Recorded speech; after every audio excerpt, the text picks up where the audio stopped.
Sa racing manifold natin, available tayo dito. Marami tayong racing manifold na fit para sa mga sleeve type.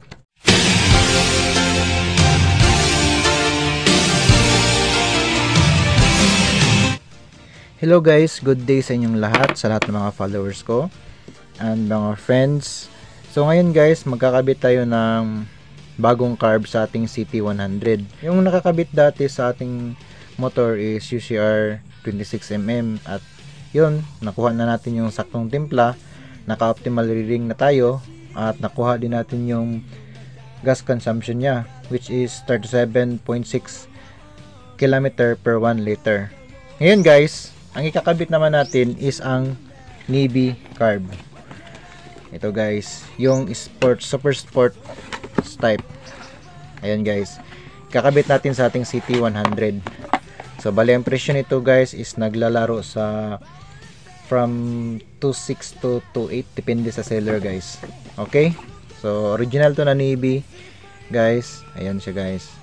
And then bubuksan natin muna bago natin ikabit. Bubuksan natin yung loob nito, titignan natin kung anong mga standard jets ng 26mm na Navy. But before that guys, maraming mga nagtatanong na mga kapwa natin riders sa mga CT100, CT125 at CT150 kung paano daw ikakabit itong slave type na carb. Kasi yung standard kasi ng CT100, 125 and 150 is bolted type, bolt type siya guys. So simple lang guys, bibili lang tayo nitong racing manifold. So bali sa CT100 guys is nag-modified tayo dito sa racing manifold. Bali guys sa CT100 nag-modified tayo dito sa racing manifold. So ayan guys, taas natin yung lalagyan ng bolt niya saka dito.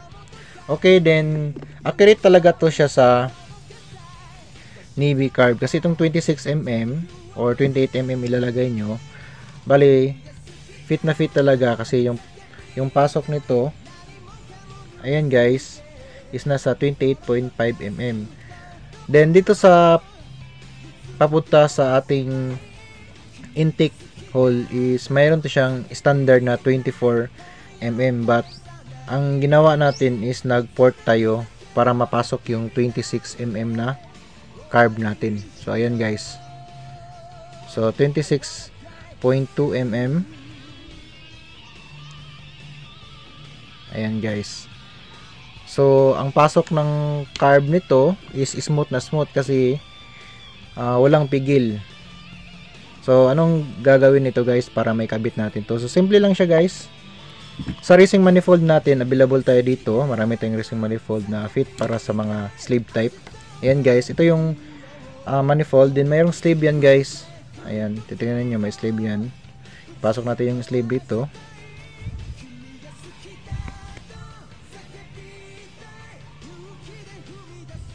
Ayan guys, pasok na natin yung sleeve.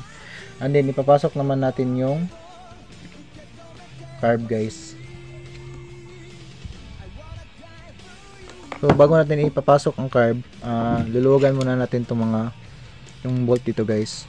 Ayan guys, para smooth yan na may pasok mo yung carb.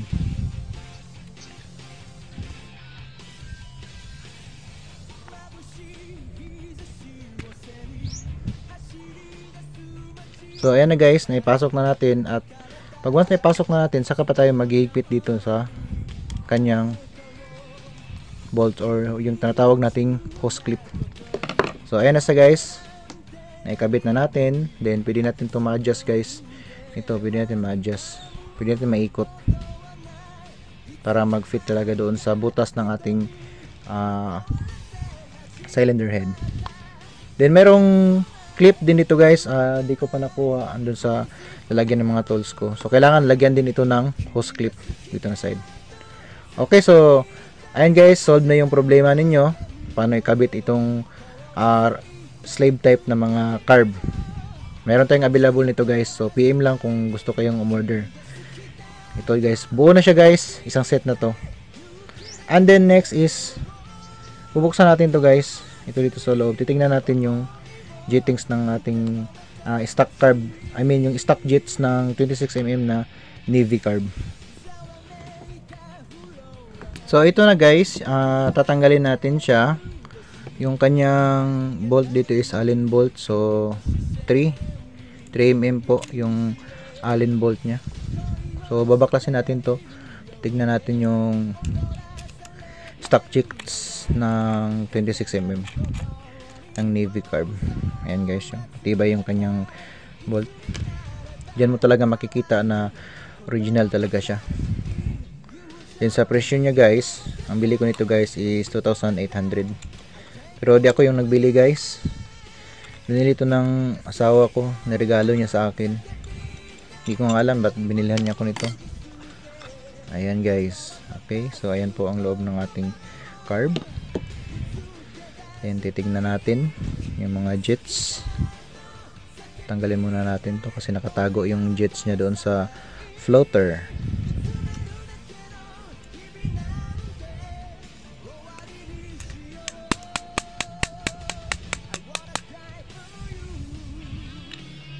Ayan, tinanggal na natin yung kanyang floater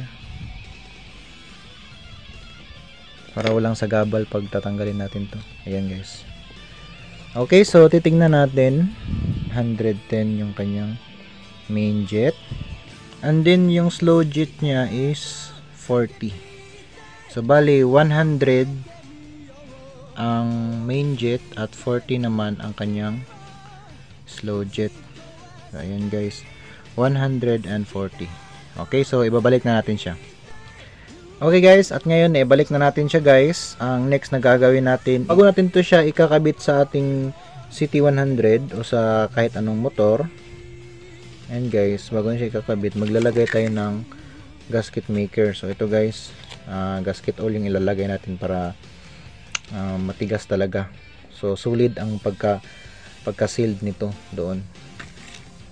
Ang next na gagawin natin is ikakabit na natin siya sa ating CT100. Okay? So ayan na guys, naikabit na natin. Naglagay tayo ng gasket maker dito. So bago natin papaandarin ito, mga after 10 minutes muna natin siya papaandarin kasi para tumigas yung gasket maker. Okay? And then is kailangan natin ito siyang itono pagkatapos nating mapatuyo ito. Okay guys, so ayan na guys, naikabit na natin. Fit na fit yung ating manifold para sa mga slave type. Okay?